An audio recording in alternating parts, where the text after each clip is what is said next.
Welcome to the Thrive in the Workplace podcast, brought to you by The Wellness Theory in partnership with B1G1 Business for Good. This podcast is all about uplifting organisations to thrive when it comes to all things workplace wellbeing. From organisational culture, the most effective wellness campaigns you can imagine, and integrating social good. You will find insights, inspiration and information that supports leaders at all levels to implement best practices to improve engagement, performance and vitality within the workforce. We believe that workplaces can and should be healthy and sustainable for both the workforce, the bottom line and the community. And in this podcast, we'll show you how. And just so you know, for every listen this podcast gets, we'll be donating to a life-saving project aligned with the UN 2030 global goals. So thank you for being here and continuing the ripple effect. Without further ado, join us to thrive in the workplace and become a force for good in the world. I'm your host, Charlotte Stebbing-Mills, and today I'm joined by Gold Medal Paralympic Cyclist Mark Colbourne. Now, Mark has created a successful career as an international speaker and leadership coach since his retirement from cycling in 2014. He presents on the subjects of change and resilience, plus educates audiences on the benefits of obtaining peak performance in the boardroom. What a better person to speak about peak performance than Mark? Mark, it's so good to have you here. I'm so excited to have this conversation with you and bring you to introduce you to our audience. Thank you so much for being here. Oh, it's my pleasure. Thank you ever so much for inviting me. Firstly, apologies with regards to my sort of husky voice. Thanks to the humidity here in the UAE. So apologies to your listeners. It's all good. You can pull it off, Mark. It sounds good. That's very, very, very kind of you. Yeah. Some people say I sound like Darth Vader, So, but there we are. So, Mark, I'd love to kick off this conversation by asking you the question: what is it like seeing the world through your eyes? Oh gosh, right now, it's sort of probably two answers really. The world obviously is in unprecedented change right now, with everything that's going on post-COVID. Some people think we're settled as a global economy, but some people are still struggling. Some people are still trying to get back on their feet, and it breaks my heart sometimes, to see that, So, but I think secondly, to see the world through my eyes, which hopefully we'll take a deep dive into, the time that almost every day now is a day of gratitude. Is a day of meeting amazing people like yourself, and obviously I'm privileged to know your husband Jonathan. And yeah, I guess life. If you open your life to being open, life can be incredible. It really can. And there's an old saying that you should always give out what you want back.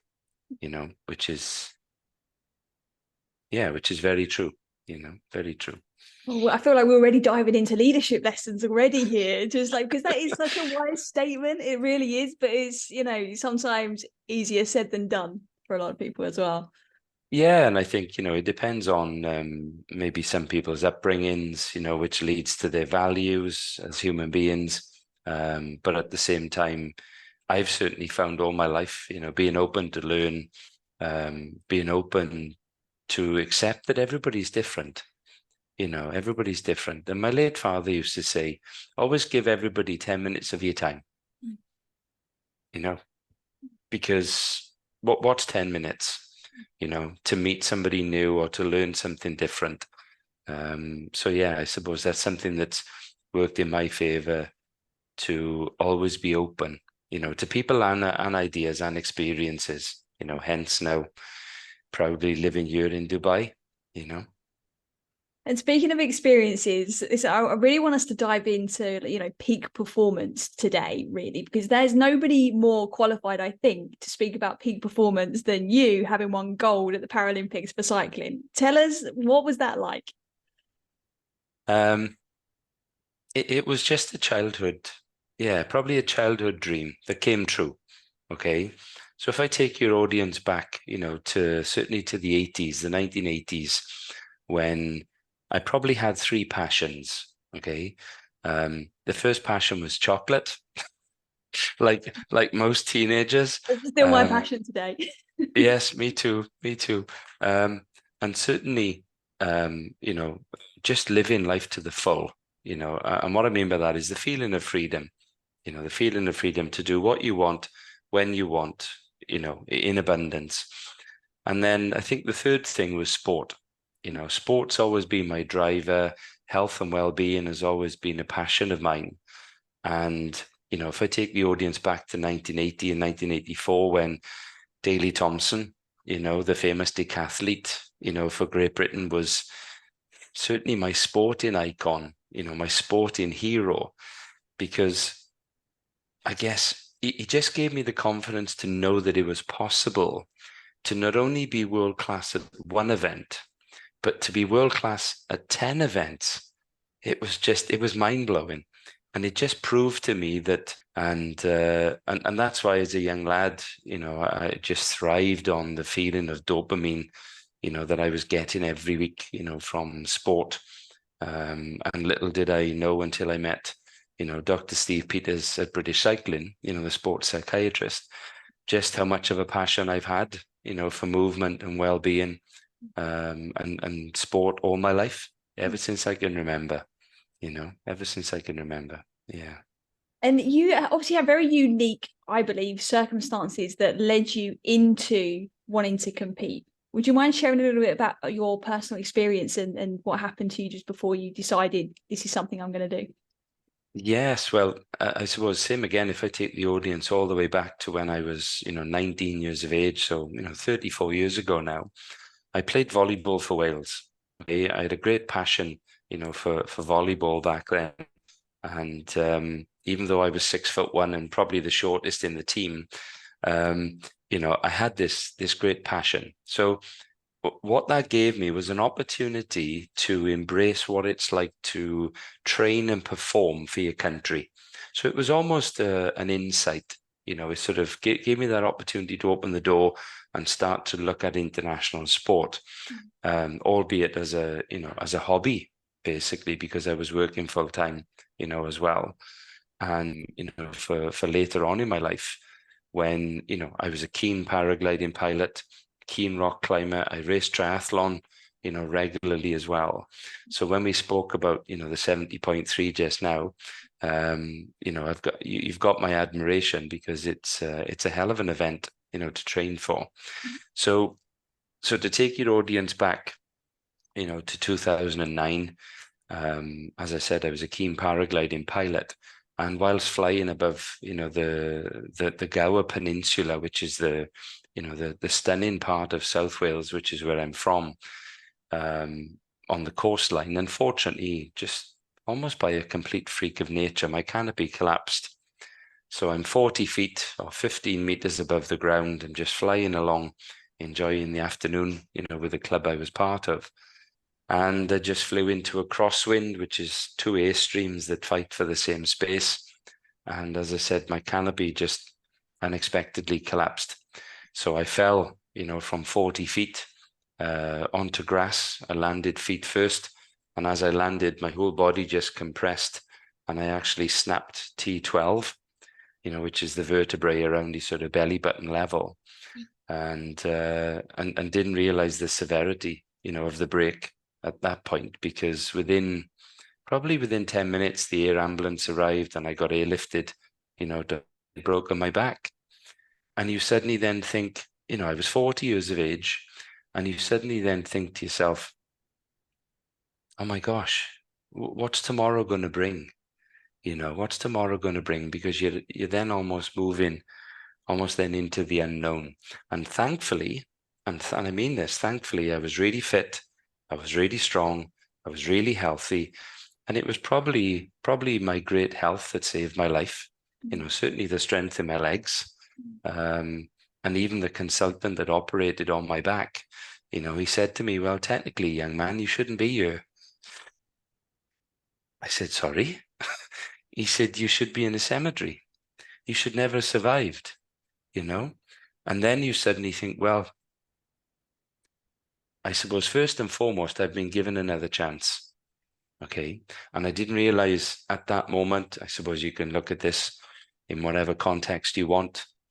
I guess there was something bigger and better and, something more inspirational over the horizon, which was obviously London 2012. So to spend 6 months in hospital, end up with lower leg paralysis, so only half of my muscles in my legs work. But thankfully, even though I walk like Charlie Chaplin, thankfully I can actually cycle. When I clip in my cycling shoes, I can actually push and pull, which is an incredible feeling, because if you think about it, I live my whole week, walking around and got this sort of gait waddle going on.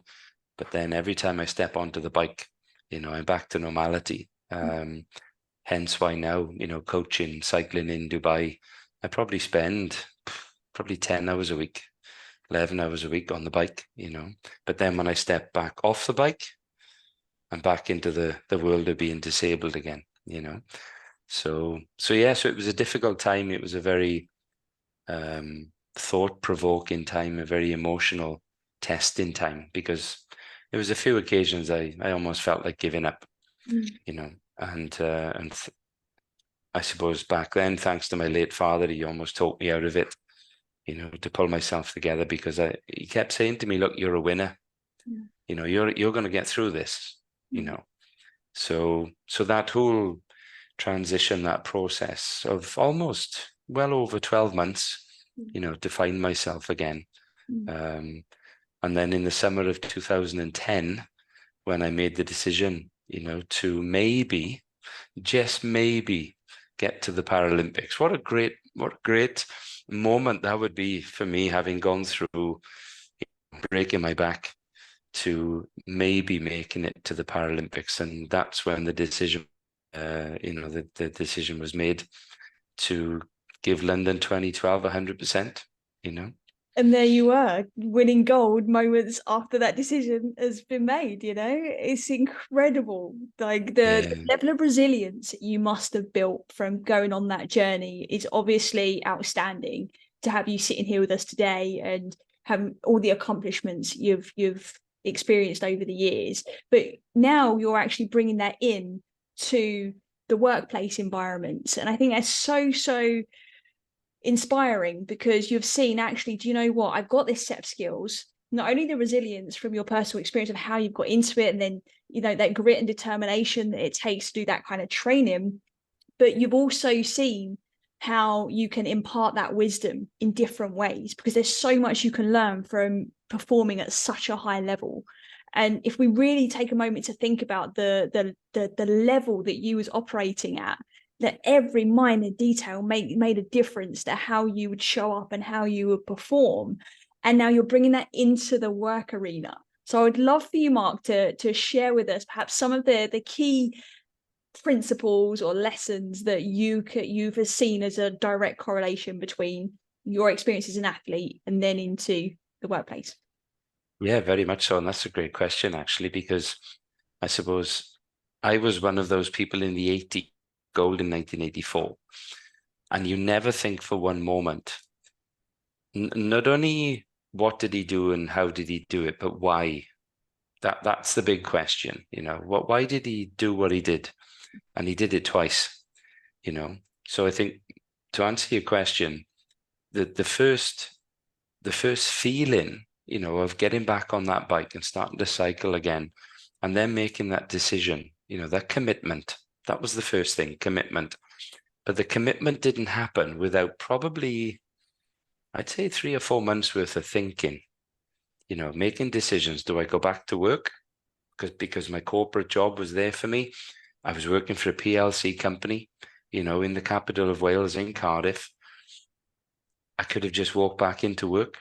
I was 40, so the job was open for me. There was a career ahead of me.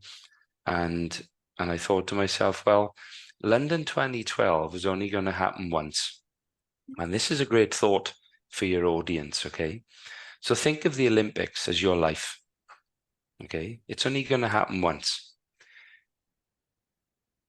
You almost have a very short space of time to achieve what you want to achieve. Okay. In other words, you're the artist of your own painting. It's almost whenever you want to create it into my life and look back and have regrets. because the one thing I'm not going to have in later life is time. Okay. I may have decent health. I may still be cycling, Charlotte. Who knows? You Okay. will. Okay. Probably. Okay. But I may have decent health, but the one thing I won't have is time. Okay. Which means what you want to achieve in life, all of those incredible things, they get less and less and less and less and less. Okay. So my point is, everything I learned from the moment I broke my back, to the doctors I met, to the surgeons I met, to the occupational therapist, the physiotherapist, then my first cycling coach, Neil Smith, who is still one of my best friends today. Okay. And we're talking 14 years on now. Okay. Almost 13, 14 years on. Then when you move into British cycling, all of the coaches, okay, I had 5 coaches in British cycling. So for me to sit here today as a Paralympic gold medalist and take credit, yes, I did the work on the bike, but it was those coaches that taught me, everything that I needed to know to go from good to great. Okay. In other words, it's an old saying we use, from breaking my back to breaking world records. Okay. And it's a big, massive thanks to those people. So my point is, in life, if you're open and you're coachable, okay, that's really important, So everything I learned through Neil Smith, everything I learned at British Cycling, I've now combined into a leadership program, which is based on 2001 Harvard Business Review, okay, of the making of the corporate athlete. So I say this to business owners, every conference I speak at, okay, imagine having all of your staff as a professional athlete, okay? Now, you're going to have different abilities, different levels of abilities, I agree, okay? But what if everybody took on that mentality, okay, of great physical appearance, great mental appearance, health, okay, spiritual, okay? What if you combined all of that into the working arena, okay, where you have staff who are really healthy every day, who are really positive every day, who are never off because they're never sick every day, okay? And you have all of this, or all of these verticals in place, and that's what makes a really powerful team, because in British cycling, it's the old analogy, prevention's better than cure, okay?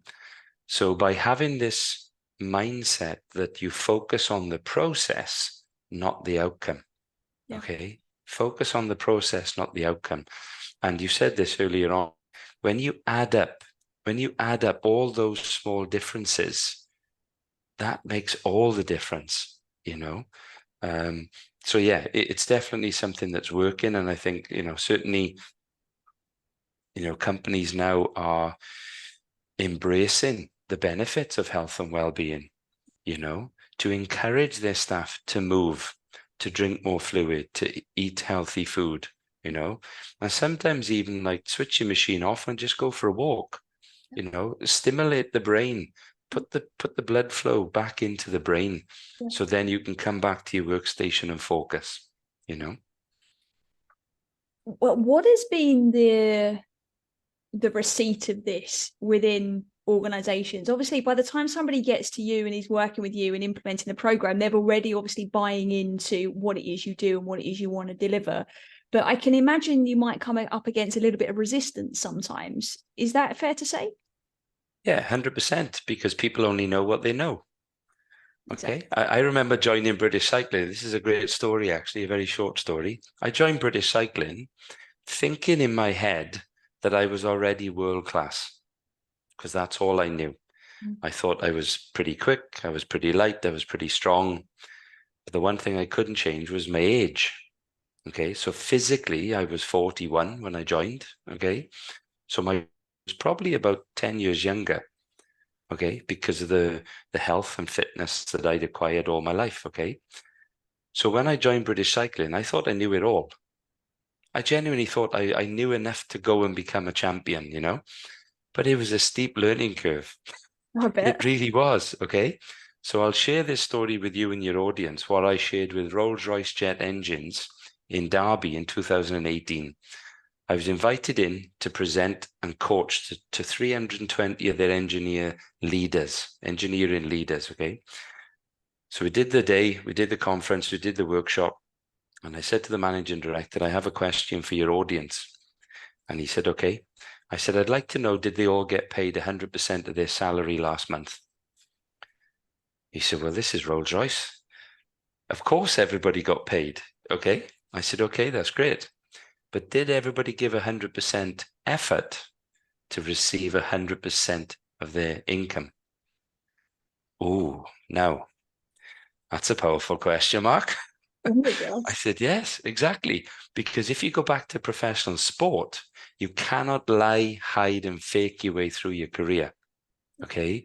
If you want to put yourself up there and put yourself out there, you have to commit 100% every day, not 110, because that doesn't exist. You can only give your best, or give in 100%, but they're kidding themselves. Okay.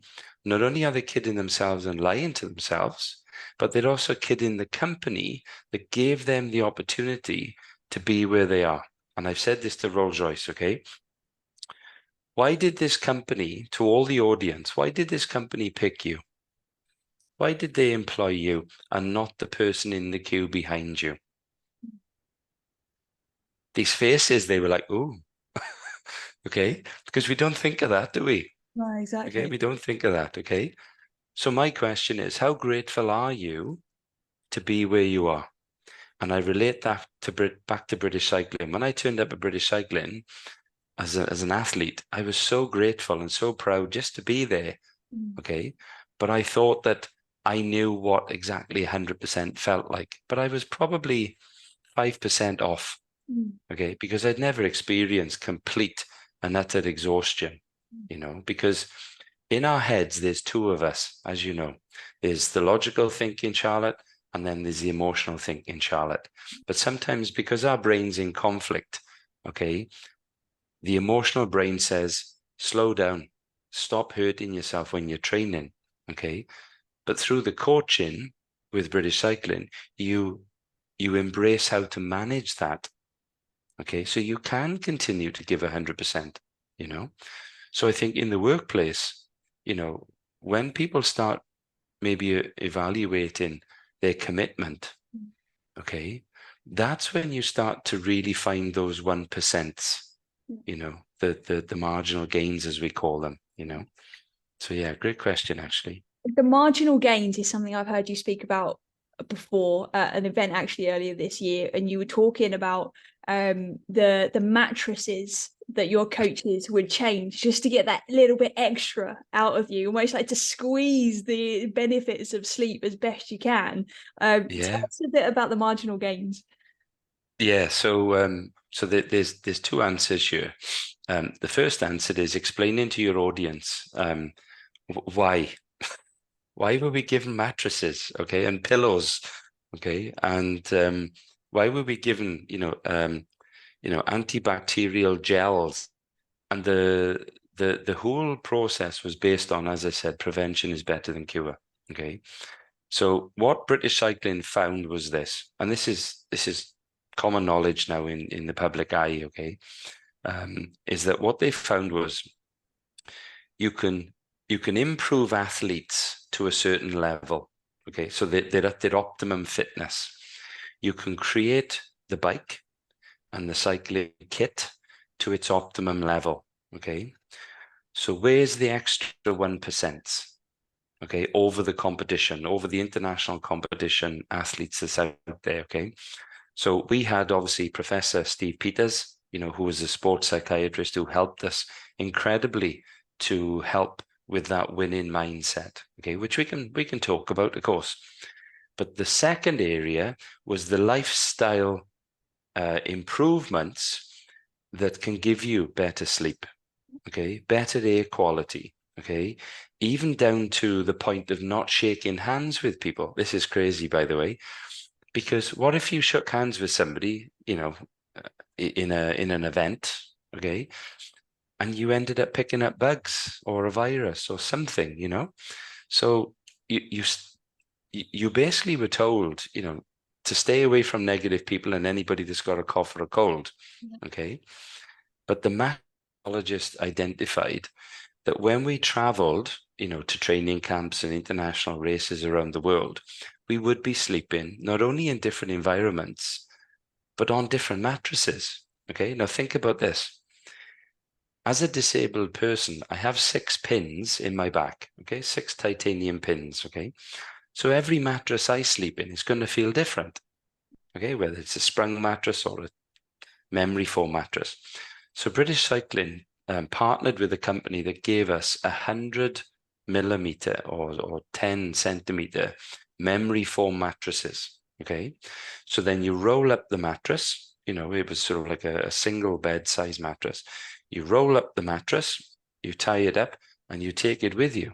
Wherever you go in the world, you then put the topper onto the bed, and that gives you almost exactly the same comfort of sleep on any mattress. Okay.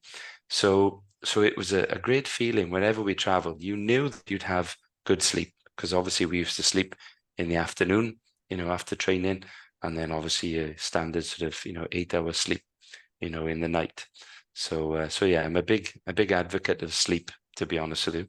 Yeah, same. It's such a quick and easy win. It's a high ROI for something that we're naturally doing, right? If we really pay attention to it. And that's the thing I love about marginal gains, is the paying attention to it. Because I think if we're going to transfer that idea into the workplace, is what are companies actually really measuring that they could just tweak that little bit, just to squeeze that little bit more juice out of the lemon? So are there any particular marginal gains that you encourage workplaces to look at? I mean, do you tell them to, buy their staff mattresses and whatnot? It's probably not as relevant, maybe. But are there any marginal gains that you tend to typically maybe advise or suggest? Well, I think it's important, for company owners, chief executives, boardroom members to embrace that, their staff are human beings. Okay. And yes, everybody's different, So I think if you look at the very basics of an athlete's life, for instance, before we step into the corporate world, look at an athlete's life. Okay. It's pretty much very basic. Okay, it's pretty much very basic. So what's the difference? Where's the edge? What makes these people different to a corporate leader, for instance? Okay, and I suppose when you peel back the layers and evaluate that even professional athletes go through their storms. I lost my dad to stomach cancer a day before I raced in the World Championships. Okay, so I've done my training, Angeles. I knew my dad had stomach cancer. And then I received the phone call from my late mum, literally a day before. So talk about going through your storms. How do you then come back from that? Okay, and there's an answer to this 360 question. And I raced the next day and I won the World Championships. Okay, but my point is, why did I race? Okay, I could have flew home that day. British Cycling gave me permission to fly home. Okay, if I wanted to, or did I want to stay and race for my country, but more importantly, race for my dad? So my point is then, in the corporate space, change will always happen. Unprecedented change will always happen, but it's how you deal with it with discipline, resilience, calmness. Now I don't think you can deal with such unprecedented change on a daily basis if you don't have great health, if you don't have peak performance physically, mentally, spiritually, okay, even emotionally, okay. And I credit a lot of my success, to Professor Steve Peters, because he gave me the tools. Okay, he gave me the tools to deal with life. And I'll never forget him having had I overcome, I suppose, the anger and the revenge for breaking my back, and he said to me quite openly, please understand, Mark, that life is cruel.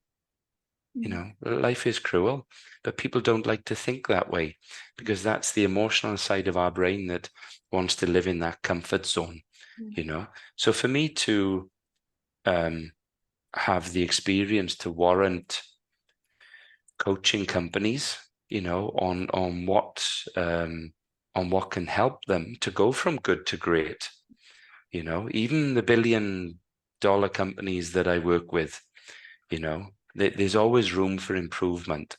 You know, there really, really is.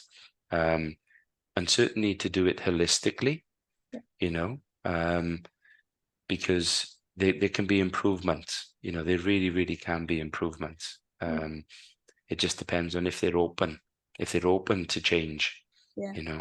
That's clearly the prerequisite in the mix. You've got to be open to change, and then you get to swoop in with your principles of a winning mindset. And you've just been touching upon a lot of the components, I think, of what takes a winning mindset. But are there any other like kind of key areas that you think perhaps our listeners really need to hone in on when it comes to a winning mindset?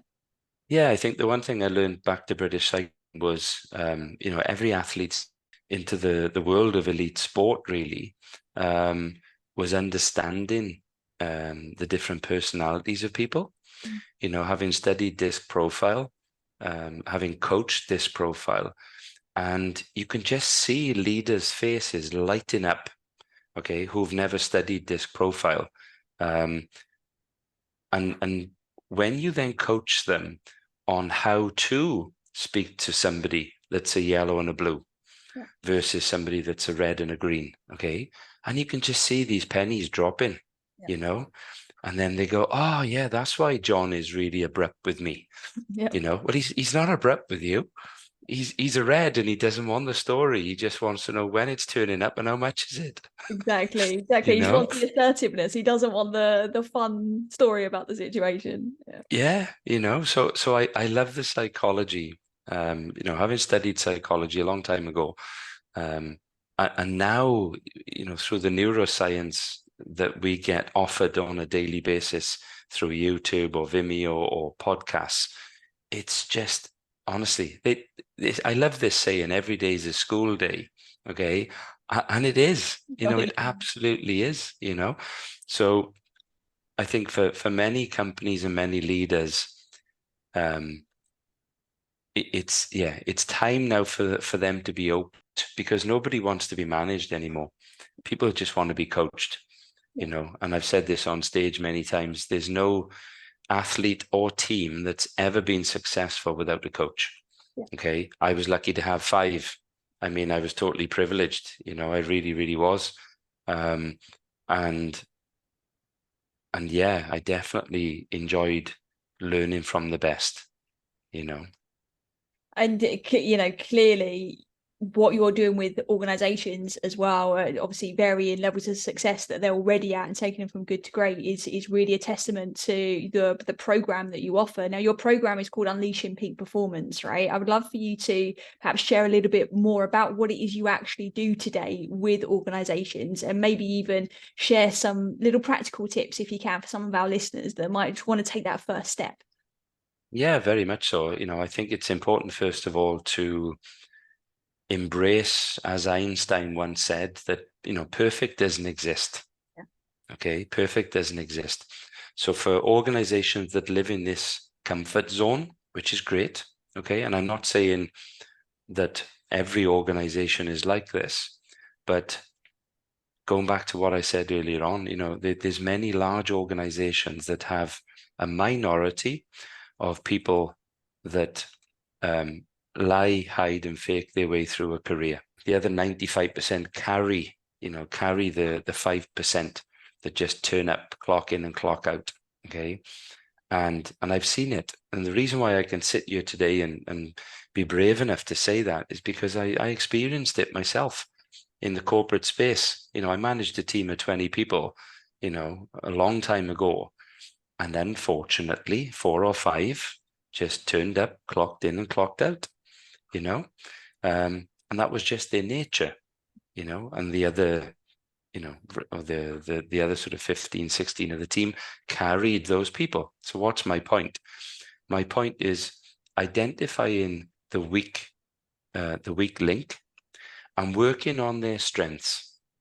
Okay, because they have strengths. They were employed by the company because they have, some form of strengths. Okay, so what we do with Unleashing Peak Performance is first of all look at the four verticals. Okay, so you've got physical, emotional, spiritual. Okay, and certainly something that I suppose for many people now who are really aware of burnout is the mental vertical. Okay, how do you deal with stress on a daily basis? Okay, sometimes people need, upskilling to deal with that stress because they're competent and confident and qualified to do the job. But can they deal with stress? Is it unexpected stress? Is it team stress? Is it intrinsic or extrinsic stress? Are they bringing that stress to work? Okay. And I remember Professor Peters saying to me that physically we can relax, okay, as human beings, but mentally you can't switch this machine off. So that's a skill in itself. Okay. So with Unleashing Peak Performance, we identify the 4 pillars, work on the strengths of those pillars within each team or within each organization. And first of all, get permission from the team to be coached. Because unless you have a contract in position to have their permission to coach them, you're up against it. Okay. Their permission for them to be open. Okay. For them to be transparent. Now, you and I know each other, I wouldn't say really well, but we know each other and we get on. Okay. And I'm as open and as transparent as a piece of glass. Okay. That's what keeps me calm. Okay. That's what keeps me, I suppose, happy with my values. I'm fully aware of my values as a human being, but for people who go into the workspace and pretend, okay, it must be so difficult, for them to pretend to be somebody they're not, so I guess with Unleashing Peak Performance, we work on the physical. Okay. How fit are you to do your job? Forget how qualified you are mentally, as in academia, but how physically, ready are you to go into work and give 100% every day? Okay. Are you ready for the mental challenge of dealing with change, that's going on all the time due to technology? Certainly the emotional side. Honestly, if I had £1 for every time somebody complained, okay. Now, the empathy that I have, I'm happy enough to share my empathy with that person and just say, are you okay? Yeah. Sorry? Are you okay? Would you like to share something in private? Okay. Or if they've done something wrong and I'm managing them and it's like, well, that's okay. Just try again. Yeah. Sorry? Yeah, just try again. Whereas most people think, oh my gosh, I'm going to be up in front of the, In trouble. in trouble. Okay. So we analyze the 4 verticals. We take a deep dive into each team because when they're open to be coached, they're open to be transparent, and they're open to failure. This is something British Cycling promotes. Okay. It's okay to fail because everybody fails at something. But what's not okay is not trying. Okay. It's not trying. But if your line manager or director or, chief executive understands that you've given 100%, well, that's okay. Okay, that's okay, So the whole concept is not making the teams into corporate athletes, but giving them an insight into how they can become better, whether it's physically, mentally, spiritually, or emotionally, you know. And there's so much value to be had in that will not only help them in the workplace, but as human beings as well, in all areas of their life. And when somebody is well in all areas of their life or in their personal life, they'll bring that to work. And that has a knock-on effect to results and performance as well. So, Mark, if there's someone listening to this and one of the pillars has stuck out to them, let's say the emotion pillar, because I don't believe the emotion pillar is talked about enough. We talk a lot about mental health, but it's rare for me to find somebody else that speaks about mental and emotional almost as 2 different things. And so I would love for you to perhaps share maybe just one practical thing someone could do if they know that their emotional pillar is Yeah. perhaps a bit wobbly right now. Yeah, definitely. I think taking the concept from British cycling is called 100% me. Now, it doesn't mean 100% me as in egotistic, which some people may think, okay? But it's 100% me being open to share my feelings with my accountability partner, okay? And in British cycling, we all had them, okay? And in fact, I had two. I was very lucky. My coach, Tom, Stanton, was almost like the brother I never had, okay? He really was. And I could share anything with Tom, okay, because I gave him permission to ask me on a daily basis, how are you feeling? Okay, on a scale of 1 to 10. How are you feeling into? And I suppose, if you look at the Maslow hierarchy of needs, when something's missing in our life, if you're aware of it and you share it with somebody that understands you, they're not gonna make you feel inferior. They're not, okay? And the other accountability partner was a great friend of mine called Darren Kenny, CBE, by the way. Oh, no, he's OBE, sorry. Darren Kenny, OBE. And Darren's won 6 Paralympic gold medals. Okay, he's the same age as me. The guy's a legend in cycling. But he was somebody that I could share my feelings with. Okay. And the day that my dad passed away, I spent probably 3 hours with Darren, cycling along, one of the coastlines in Los Angeles and just sharing my feelings because he never judged me. Okay. He never judged me. And the problem in the corporate space, having worked in the corporate space, as I said, is people judging you. Okay. Now think about this. I'm 53. I walk like Charlie Chaplin. Okay. I cycle probably 300K a week. All right. And yet, if I thought every day that somebody's judging me for the way I walk or for the activities that I do, okay, or the people I help, I'd probably go stir crazy. Okay.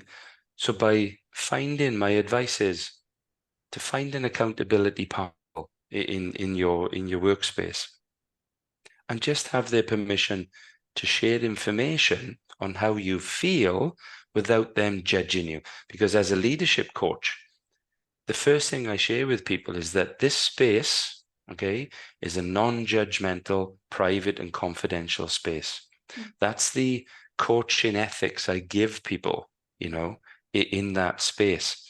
And I think slowly but surely, companies are now actually embracing this. They really are, because they have to, They are. And it's so powerful that you're sharing that, because it's very easy, I think, sometimes to think that leaders or high performers, people that are really, really striving, have to be a certain way. And they're almost like robots and so resilient that they don't even have emotions anymore, and there's this still old school mentality in and around emotions. And almost like you said, that fear of judgment, if you dare share an emotion, that is like the ultimate vulnerability. So to then share that with somebody in a work setting when you're trying to perhaps come across a certain way, that just adds so much more pressure, and that on its own will burn someone out, take out the workload and perhaps some of the complications with some of the outcomes that they're really looking for. That on its own is really going to make somebody suffer, isn't it? 100%, because as I said, you go into the workspace and just think of the workspace and sedentary.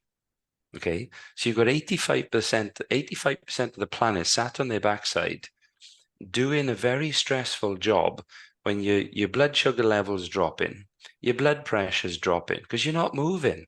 Okay, and the last thing you then need is somebody giving you the emotional stress.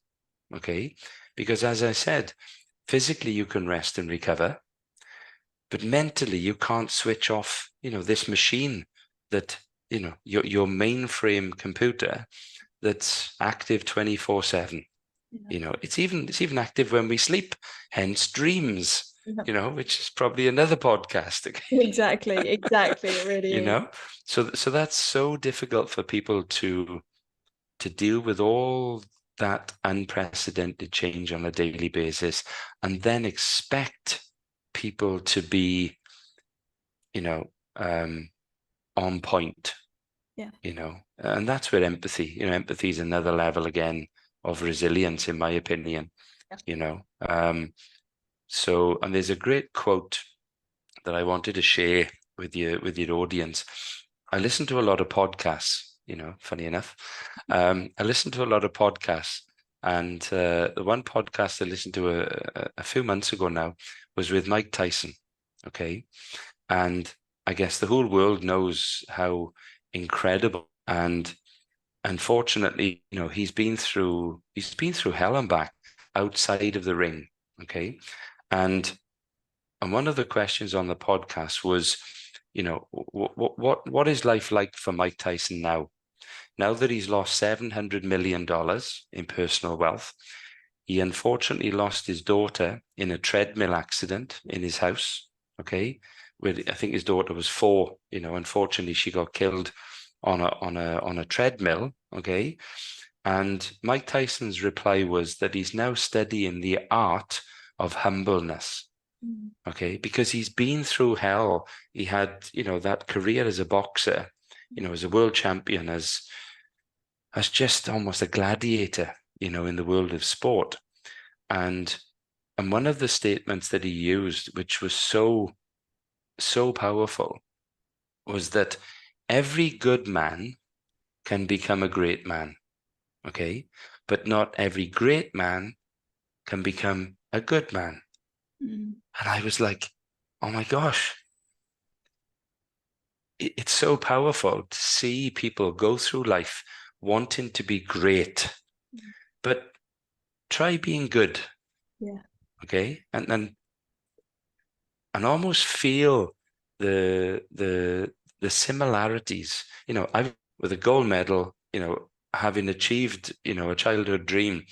And yet now my feeling of being a human is that search for being that good person, you know, which is, I suppose, my vision, you know, to help people to achieve their goals in life and their aspirations, you know, because I suppose I've been lucky that, you know, I've got mine, Yep. you know, It's, it's so true what you're saying. If anybody's listening to this, please tune in and look at that gold medal that Mark is showing up to the camera there. Well earned. But you're absolutely right. You know, there becomes a point where you're not striving for the thing. You're just being who you are in such an authentic, compassionate way that your whole paradigm of which you see life for starts to shift. And I think if we could then build leaders, more leaders, because they are out there, build more leaders coming from that place, I think we'd be seeing a very different society. And 100%. Yeah. Yeah, 100%. Because, you know, most people, and I'm just generalizing now, most people strive for greatness. Okay. But think about striving for goodness. Okay. And, you know, with the companies that I've coached and presented, a great metaphor for health and well-being in the workplace that's based on, you know, if Sheikh Mohammed, the ruler of Dubai, gave you a prize-winning racehorse, because that's one of his passions, you know, his horse racing. If he gave you a racehorse for free, okay, it's worth $50 million, and he gave you this racehorse for free as a gift, would you feed it junk food? Would you make it drink alcohol? Would you make it survive on 3 or 4 hours sleep? Okay. Or not? Most people are like, well, of course I wouldn't. Of course I wouldn't. It's a prize-winning racehorse. And I'm like, yeah. So why do we do it to this $1 trillion machine? Okay. It's almost this self-infliction, you know, this self-harm. And yet we almost try and, you know, resolve the issues, you know, through poor health, because our health is our responsibility. Yeah. You know, it's not the responsibility of the NHS. It's not the responsibility of the private medical companies here in Dubai. It's not. You know, your health is your responsibility. You know, which takes us all the way back to the very first statement of this podcast. You know, you're the artist, you know, of your own painting. You know. There's so much wisdom in what you've already shared today, Mark. There's a question that I seem to be asking every guest, actually quite unplanned here, which is what does it mean to become a force for good in your eyes? And I think you've definitely touched upon it, but what does that look like for you? Yeah, I think, for me, I had this vision after I retired in cycling that, and I'll never forget being in a conference actually, and somebody said, "Oh, you've really inspired me," and I said, "Look, that's great, okay." But the mentor I was working with at the time said, "Look, your job is not to inspire people, okay? Your job is to teach people how to inspire themselves." Okay. And I suppose, big thanks to Simon Sinek, with What's Your Why. Okay. And that's so important. It's so true, to have a vision and a mission to now help other people to look good, feel great, and be happy, So just think about, the audience, just think about, do you strive for greatness or do you strive for goodness? Beautiful. Beautiful, Mark. So, as you know, from being on this podcast, one of the small ways in which we are being a force for good is by donating towards one of the global goals of your choice, just for that giving back piece and to show companies also how easy it can be to just perhaps link some kind of good deed into things that you'll be doing anyway and every day and create that positive ripple effect. And you've chosen the goal of actually goal 14, which is life below water. You're my first guest to choose that goal. So I'm really curious to know, why is that so important to you? Yeah, I think for me personally, as I said at the very beginning, we're only on this planet for a very short space of time. Okay. And my late father used to say, we're here for a good time, not a long time, and it's very, very true. So I guess the sustainability and the social responsibility that we have as human beings is so important, because from my experience before I had my accident, I was blinkered. I was very unaware of the rest of the world, and it's so easy for us to now become obtuse and almost ignore the rest of the world, what's going on. So to give back, to, non-for-profit, good causes, whether that's just me and my values, I don't know. But, I wasn't born, think about this just to finish. I wasn't born a world or Paralympic cycling champion. Okay. I was born Margaret's boy. So you suddenly then think, well, if I can go ahead and achieve, incredible things in life, what's stopping everybody else? And that's so important, to help others, because it's so easy to do stuff for yourself. The value is in helping other people, definitely.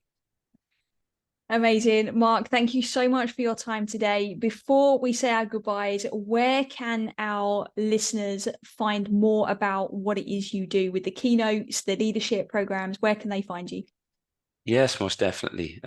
Just go to markcolbourne.com, and you'll see obviously the verticals of all the different services I provide, as a leadership coach, certainly through the program Unleashing Peak Performance, certainly as a conference speaker, the vertical of Present 365, and as a proud cycling coach here now in Dubai, with our program, which is Ride 365.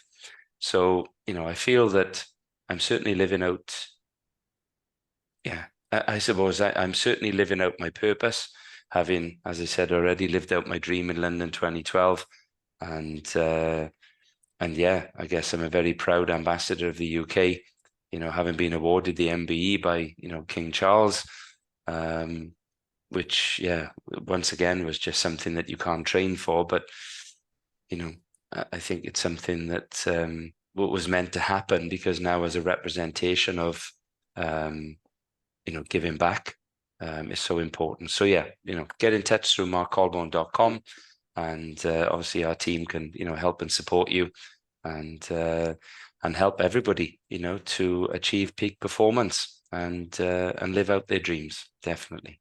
Amazing, inspiring as always, but insightful, and sharing the wisdom so that other people can inspire themselves, which is just beautiful. So thank you so much, Mark. The links to where obviously our listeners can find you will be in the show notes as well. So thank you so much for your time and being here today. Thank you ever so much, and good luck, everybody, and enjoy the rest of your day. Thanks for watching. Today's episode was hosted by myself, Charlotte Stebbing-Mills, the co-founder of The Wellness Theory. If you enjoyed this episode, please do subscribe and share with someone who may benefit, and be part of our mission to help people realise when they're healthy and well, they can be a force for good in the world. I just wanted to share some more about our partner, B1G1. B1G1 is a global movement that enables businesses to incorporate effective impact creation into their everyday activities in a simple and powerful way.